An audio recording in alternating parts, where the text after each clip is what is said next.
আজকের SLST 2 2025 একাদশ দ্বাদশ শ্রেণীতে কারা কারা ইন্টারভিউতে ডাক পেলেন সেই তালিকা প্রকাশিত হয়েছে। বিশেষভাবে লক্ষণীয়, যারা কেবলমাত্র একাদশ দ্বাদশ শ্রেণীর শিক্ষক তারা অনেকেই ডাক পাননি। এডুকেশন বিষয়ে সত্যব্রত জানা, তিনি ডাক পাননি। তাহলে তিনি কি আগামীকাল থেকে অযোগ্য হয়ে গেলেন? এই চাকরি চোর পার্থচন্দ্র চট্টোপাধ্যায়দের চুরির জন্য তিনি কি অযোগ্য হয়ে গেলেন? এই দায় মুখ্যমন্ত্রীকে নিতে হবে, আরো ভ্যাকান্সি বাড়াতে হবে। আমার নতুন চাকরি প্রার্থী ভাই ও বোনেরা যারা 60 পেল তারা ডাক পাননি, এটা তামাশা। শূন্য পদ আরো 50,000 বাড়াতে হবে।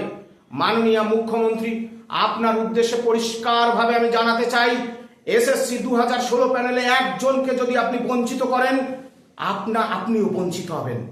আমরা খোলাখুলি লড়াইয়ের জন্য আপনাকে আমরা চ্যালেঞ্জ করে দিলাম। আমরা রাস্তার লড়াইয়ের জন্য খুব শীঘ্রই নামছি।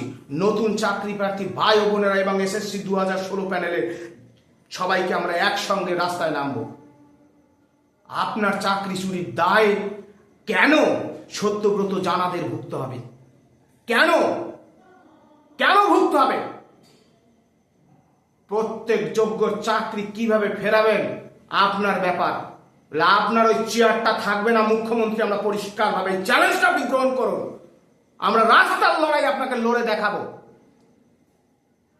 দুর্নীতি করেছে আপনার নেতা মন্ত্রীরা, আর পরীক্ষায় বসিয়ে এখন চাকরি করার একটা ফন্দি এঁটেছেন। আমরা লড়ে দেখাবো। আমরা এই বাংলার ছেড়ে আমরা লড়ে দেখাবো মুখ্যমন্ত্রী। আপনাকে আমরা বলে দিলাম, আপনি পর্যাপ্ত ভ্যাকান্সি বৃদ্ধি করে এই সমস্যার সমাধান করুন। এই সমস্যার সমাধান করুন, অন্যথায় দেখবেন কি লড়াই আমরা লড়ে দেখাই। তার জন্য আপনি অপেক্ষা করুন।